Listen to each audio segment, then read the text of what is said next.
So very good morning to all of you. We have been discussing circulatory system. हम लोग परिसंचरण तंत्र को डिस्कस कर रहे थे और हम लोगों ने देखा कि हार्ट में कैसे ब्लड सर्कुलेट होता है और पंप होता है, और हार्ट को क्यों सेंट्रल पंपिंग स्टेशन का बोला जाता है। चलिए एक बार इसको रिकैप कर लेते हैं। सबसे पहले इम्प्योर ब्लड जो हमारे बॉडी के पास होता है वो सुपीरियर वेना केवा और इन्फीरियर वेना केवा, जिसे अग्रमाशिरा और पश्चिमाशिरा बोलते हैं, उसके थ्रू राइट आर्टरियम में एंटर करता है। राइट आर्टरियम में एंटर करने के बाद इसका वॉल्यूम बढ़ता है। वॉल्यूम जैसे बढ़ता जाता है तो प्रेशर भी ऑब्वियसली इंकरेज करेगा। और ये मैंने वाल्व के बारे में बताया था कि इनकी स्पेशल कैरेक्टरिस्टिक होती है कि बैकफ्लो ऑफ ब्लड नहीं होने देता है, मतलब ब्लड अब पीछे नहीं जा सकता है, वो ब्लड आगे ही मूव करेगा। मेन ये जो खासियत थी वाल्व की थी। वॉल्यूम और प्रेशर बढ़ने की वजह से यहाँ जो राइट ऑट्रियम और राइट वेंट्रिकल के बीच ट्राइकस्पिड वाल्व था वो ओपन होगा। ओपन होने के बाद ये लेफ्ट वेंट्रिकल में, राइट वेंट्रिकल में जाएगा, जिसे हम लोग दायां नीले बोलते हैं। वहाँ अगेन सेम प्रोसेस होगा। वॉल्यूम और प्रेशर यहाँ भी राइज करेगा।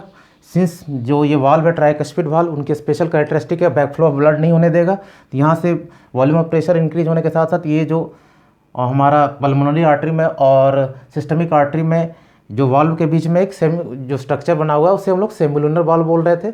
सेमिलुनर वाल्व का मतलब क्या हुआ? अर्ध चंद्राकार कपाट।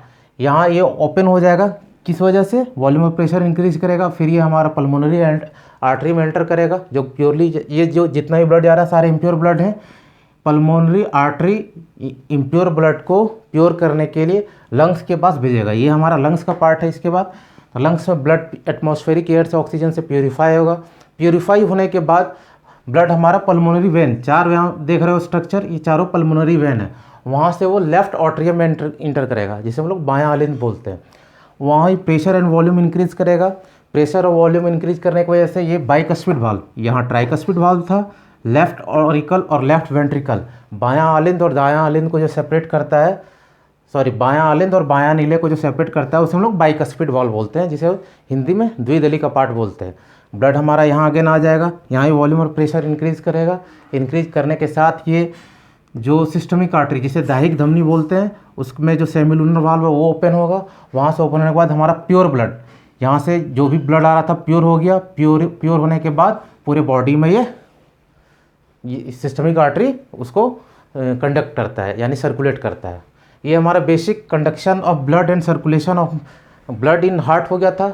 नेक्स्ट हम लोग देखेंगे कि ब्लड में जब ये conduction, relaxation of auricles, contraction of auricles, relaxation of ventricles, contraction of ventricle की वजह से कुछ साउंड प्रोड्यूस होते हैं। उस साउंड के बारे में हमारे सेशन में डिस्कशन होगा और आगे देखेंगे।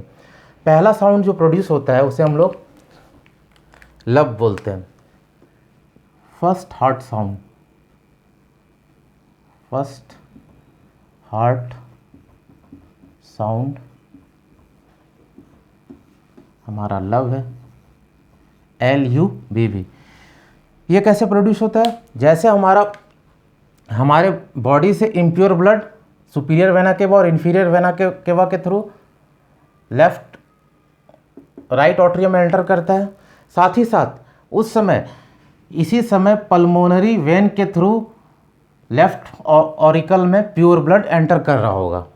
यहाँ से इम्प्योर ब्लड, वहाँ से प्योर ब्लड, दोनों ब्लड एक साथ इंटर कर रहे होंगे और दोनों में वॉल्यूम बढ़ेगा, प्रेशर बढ़ेगा। वॉल्यूम और प्रेशर बढ़ने की वजह से ये हमारा जो ट्राइकस्पिड वाल्व है, जिसे हम लोग त्रिदली कपाट बोलते हैं, और ये बाइकस्पिड वाल्व द्विदली कपाट, दोनों ओपन होंगे।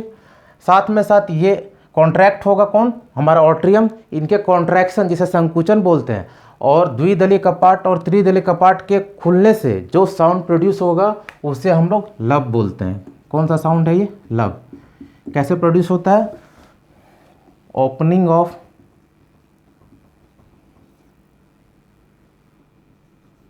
Bicuspid valve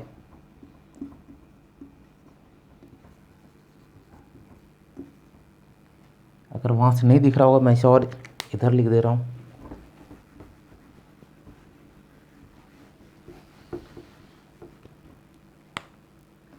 opening of bicuspid valve and tricuspid valve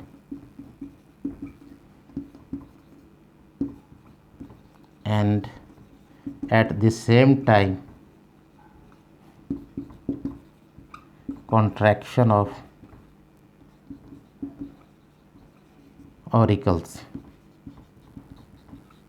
और ऑट्रियम, ये कॉन्ट्रैक्शन को हम लोग संकुचन बोलते हैं।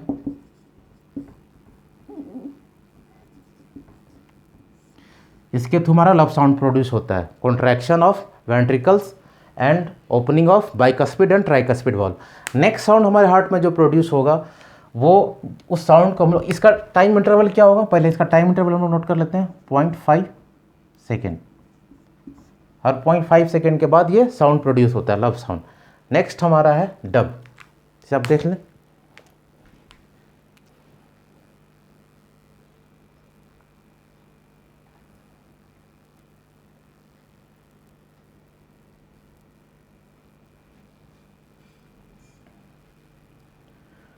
अब मैं इसे रब भी कर देता हूँ।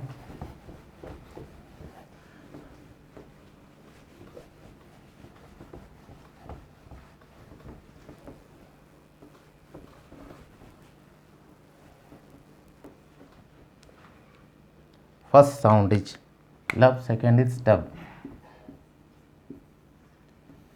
जब हमारा ब्लड राइट ऑट्रियम से होते हुए राइट वेंट्रिकल में जाएगा, उधर तो लेफ्ट वेंट्रिकल क्या होगा, ऑटोमेटिकली रिलैक्स होगा। उधर से राइट वेंट्रिकल से होते हुए राइट ऑट्रियम से होते हुए राइट वेंट्रिकल की ओर जाएगा, तो वहाँ भी वो ऑट्रियम कॉन्ट्रैक्ट होगा। साथ में जो वेंट्रिकल्स हैं, ब्लड का वॉल्यूम बढ़ रहा है, उसकी वजह से हमारा वेंट्रिकल रिलैक्स होगा। प्लस में जो वो सेमिलुनर वाल्व थे वो ऑटोमेटिकली क्लोज हो जाएंगे। Relaxation of ventricles and closure of semilunar valve, इनके होने से जो साउंड प्रोड्यूस होगा उसे हम लोग डब बोलते हैं। इसका टाइम इंटरवल 0.3 सेकेंड है। Relaxation of ventricles and opening of semilunar valve.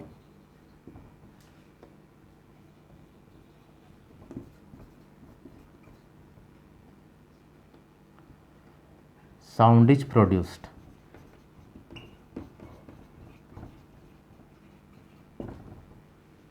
अर्ध चंद्राकार कपाट बोलते हैं।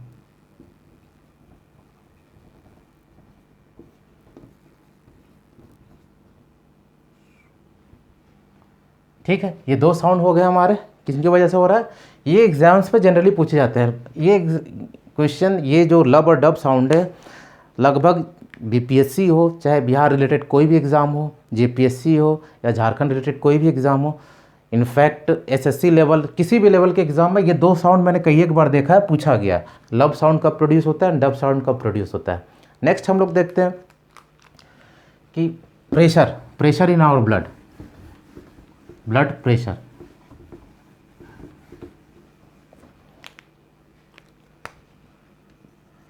ब्लड प्रेशर, रक्त दबाव। The pressure exerted by blood vessels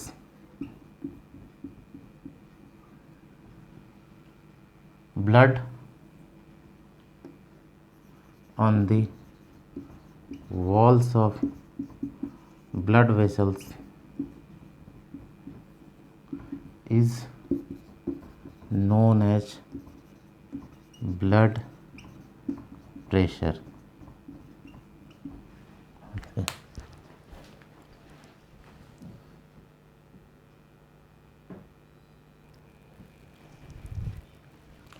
जैसा हम लोगों ने डिस्कस किया था कि हमारे बॉडी में ब्लड आर्टरीज और वेन के थ्रू फ्लो करते हैं, तो आर्टरीज हमारा कंपैरेटिवली थिक होता है, थिकर देन वेंस। ऐसा क्यों होता है, क्योंकि आर्टरीज में जो भी ब्लड आ जाता है हार्ट के थ्रू पंप के बाद आता है, और ये बहुत हाई प्रेशर में होता है। उस हाई प्रेशर के एग्जर्ट करने के लिए, उसको मतलब एक कॉम्पिटिटिव लेवल बनाने के लिए आर्टरीज हमेशा थिक होगा। और वेंस का जो प्रेशर होता है ब्लड का, उसमें कंपैरेटिवली लो होता है। किससे, आर्टरीज से। Comparatively low pressure of blood high pressure of blood, high pressure of blood, इसकी वजह से एथिक होता है, एथिन होता है। हमारा ब्लड प्रेशर कितना होता है, उसकी वैल्यू क्या होती है, एन एवरेज नॉर्मल एडल्ट में, नॉर्मल एडल्ट में 120/80 होता है। ये 120 क्या डिनोट कर रहा है, वेंट्रिकुलर सिस्टोल को, और 80 वेंट्रिकुलर डायस्टोल को। वेंट्रिकुलर सिस्टोल क्या हो गया, वेंट्रिकुलर सिस्टोल जब हमारा वेंट्रिकल्स कॉन्ट्रैक्ट करता है, कॉन्ट्रैक्शन ऑफ वेंट्रिकल्स, संकुचन, कॉन्ट्रैक्शन ऑफ वेंट्रिकल्स, निलयों का संकुचन,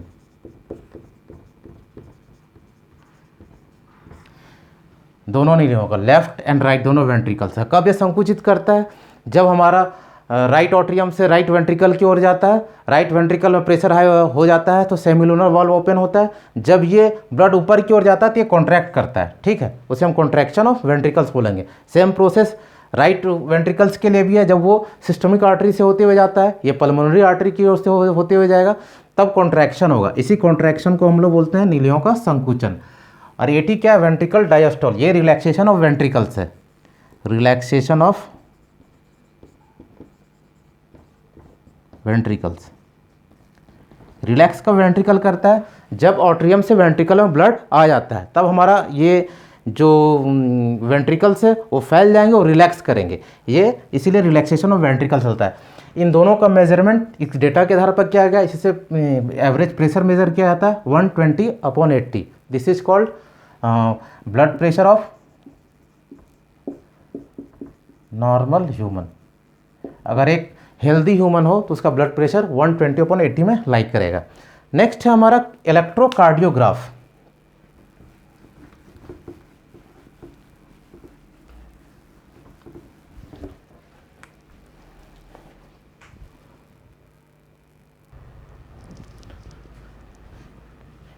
क्या हम लोग कर रहे थे, इलेक्ट्रोकार्डियोग्राफ, इलेक्ट्रोकार्डियोग्राफ। ब्लड प्रेशर जिस इंस्ट्रूमेंट से मेज़र किया जाता है उसे हम लोग स्फिगोमैनोमीटर कहते हैं, ये आप नोट कर लेना, स्फिगमोमैनोमीटर,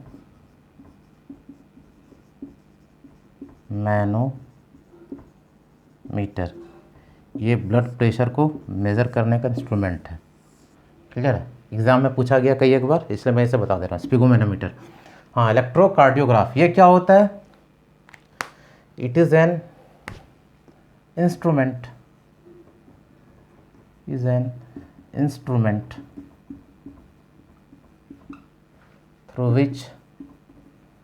through which surface potential associated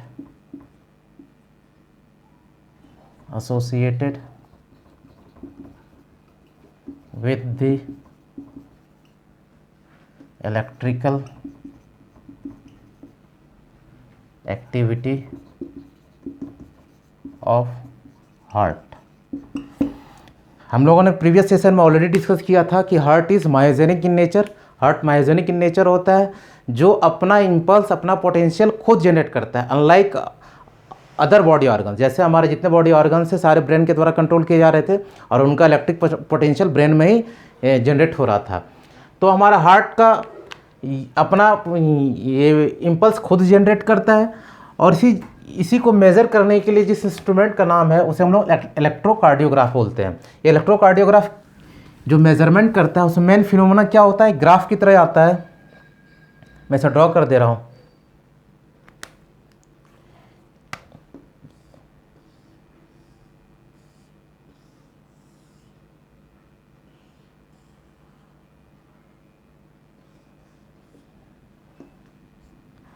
इसे पी वेव बोलते हैं। जब इम्पल्स जनरेट करेगा तो वेव ऑब्वियसली आएगा, पी वेव।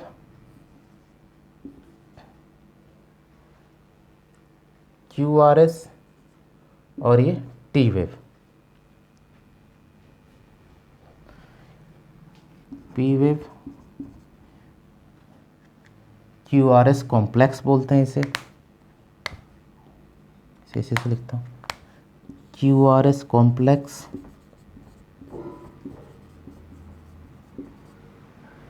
और ये टी वेव। क्लियर है? इसको एक्सप्लेन करते हैं ये पी वेव है क्या।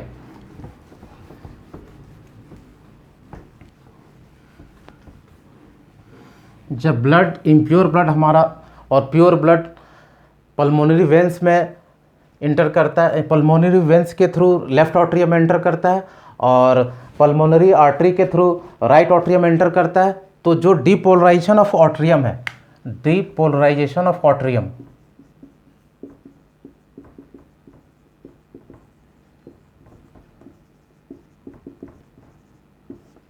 ब्लड का एंटर करना और ब्लड का फिर ऑट्रियम से वेंट्रिकल में जाना, उसे क्या बोलते हैं, डीपोलराइजेशन ऑफ ऑट्रियम। और वो कौन रिप्रेजेंट करता है, पी वेव रिप्रेजेंट करता है। क्यू आर एस क्या करता है, Q R S wave, again ये पी वेव हो गया, depolarisation. Q R S complex इसे बोलते हैं, ये डीपोलराइजेशन ऑफ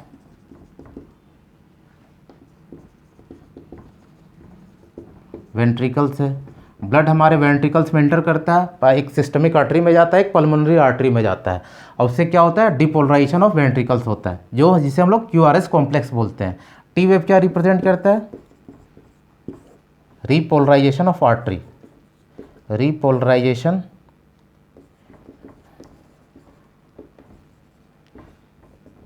अगेन हमारा ये आर्टरी जो डीपोलराइज हो गया था वो फिर से जब ब्लड एंटर करेगा, उसके बाद जब ब्लड एंटर करते हैं वो रीपोलराइज हो जाएगा। ये डीपोलराइज कब होता है, ऑट्रियम से जब ब्लड वेंट्रिकल्स में जाता है। और वेंट्रिकल्स कब डीपोलराइज हो जाता है, जब वेंट्रिकल से ब्लड पल्मोनरी आर्टरी और सिस्टमिक आर्टरी में जाता है। टी वेव में क्या होता है, रीपोलराइजेशन ऑफ आर्टरी, मतलब वापस जब ब्लड सुपीरियर वेना केवा और इन्फीरियर वेना केवा से एंटर करेगा और उधर से प्योर ब्लड राइट ऑट्रियम में एंटर करेगा, तब रीपोलराइजेशन हो जाएगा। तो this is all about electrocardiograph. So that's all for today. हम लोग नेक्स्ट सेशन में मिलते हैं नेक्स्ट चैप्टर के साथ। Thank you.